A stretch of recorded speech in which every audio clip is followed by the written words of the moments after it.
shining example of what not to do.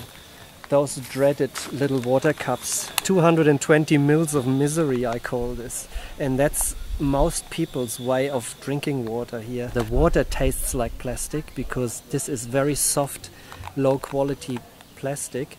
It leaches into the water while it's sitting in the sun. After that you have this straw. The straw is wrapped in plastic, and you've got this soft plastic, which by the way is non-recyclable. They cannot reuse it. It is too cheap plastic to be recycled. So it all goes in the landfill. It's an estimate that we are producing about 30 million bottles a month on this island. 30 million bottles.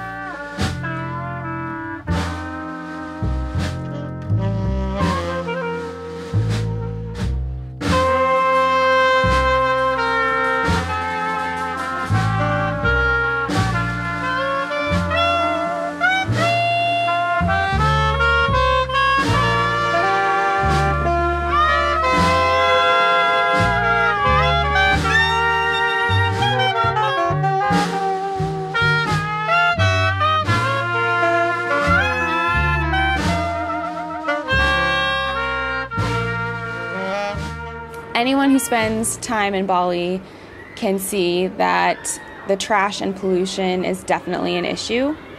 Spending time with these permaculture communities and meeting people like Stefan, who is a German expat, we really got more insight into the issue.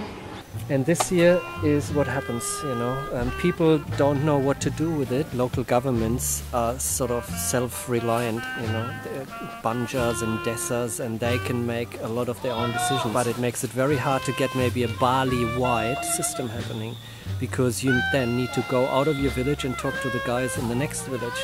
And that's not traditionally what people do. They only do what is important in their village, and they don't necessarily talk to the next village. How do you get a system happening that will get everyone involved? I've spoken to a man that is very connected in Ubud, a community leader, and he said to me it would probably take him personally, with his good connections, about 10 years to find a Bali-wide system that will be manageable, be able to be paid for, and take in consideration, you know, the best environmental practices and so forth and so forth. The way that they would dispose of organic waste, they would burn it. And now that plastic has been introduced in the past few decades, they just throw that plastic into the pile to burn. The burning happens in Bali traditionally for a long, long time. People sweep up the leaves for probably centuries and set light to it, and then the leaves are gone, the branches are gone, because they're actually quite clean people. But now it's all this plastic, and if you zoom in, it's the soft plastic, like, you know, packaging material, cellophane. All this is usually not burning in a fast and hot burn. It's a slow smoldering burn, and that releases massive amounts of smoke, and in the worst case scenario, dioxin, very terrible chemical that when breathed in will sooner or later lead to infertility. But you can't really blame the people, because they haven't been presented with an alternative solution for this. Because what do you do with it? We are all more or less programmed to go to the shops. Everything we buy is in one way or another packaged in this really low-grade soft plastic, and without a massive education campaign of bring your own plastic, you know, your own cotton bag instead of plastic bags. Don't buy things that are wrapped 3 times in those styrofoam sheets. People have come up with some ideas to help solve the problem, one of them being issuing fines for either littering or burning the trash. And many good people, many NGOs have been here for years trying to do this, and have hit the wall sooner or later, because there's just so much disinterest still, unfortunately.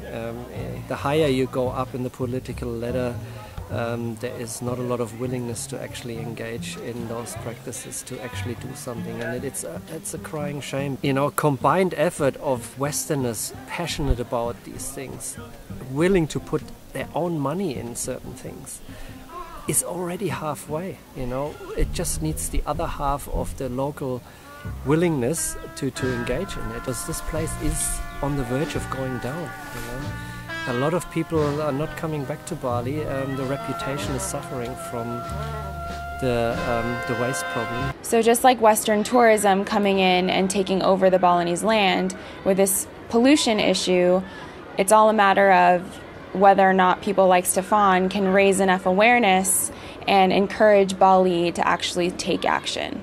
My fear is sometimes that we don't have that much time, because I know from Europe it's taken people a generation, 25 years to adapt good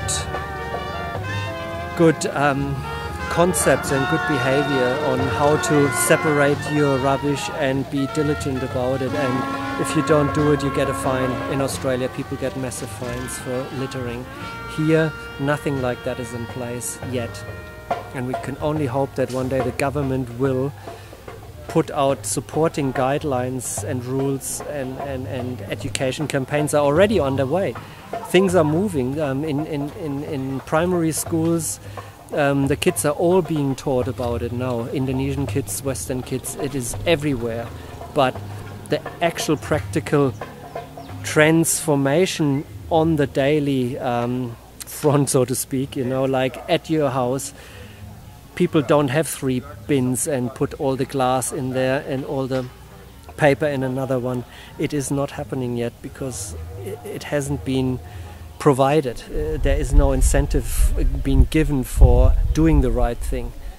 And in fact, most people, what I noticed, when they get someone to pay to get their rubbish taken away, they already think they are really advanced, and they are to some extent, and they pay a person with a pickup truck 100,000, that's $10 for a whole month, for 12 pickups, that's 3 times a week, times 4, 12 pickups a month for $10, and you have no guarantee where that person takes it. And unfortunately, the people that are saying to me, I'm already doing the right thing, I'm paying this man to take it away, they say, after that, it's out of my hands. I don't care where he takes it. It's not my problem. And it has to be our problem, because people have followed those trucks, and in many cases they illegally dump it.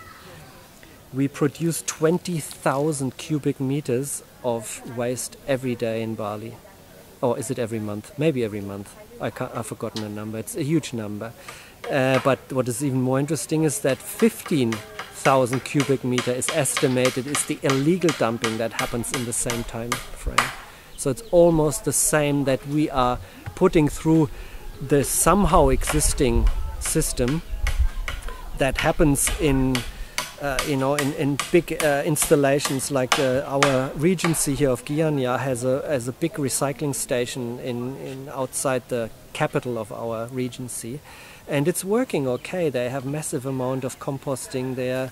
They have an army of, I believe, Javanese workers that separate the plastic and the glass and the metal out, and they sell it. And that's how they make money. That's how they can afford to pay the wages.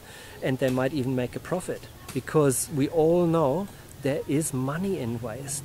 And that's what people in my village are trying to convince our own Banja to actually take up that business opportunity.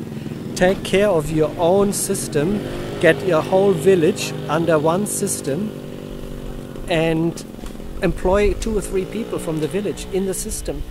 They're paid for by the profits of selling the waste after, and you know you're doing the right thing.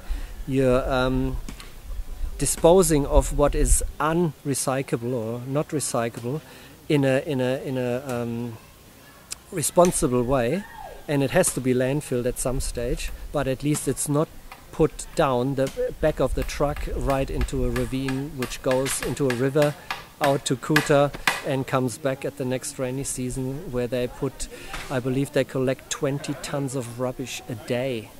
on the beaches between Jimbaran and Canggu or something. It's insane. We're changing it right now. Save the world, man. Save the world. Gardening, grow your own food, plastic trash. That's the first question right now, man. But I love to do this. Happy. Not only like gardening, hard work, but so much fun. Too much fun.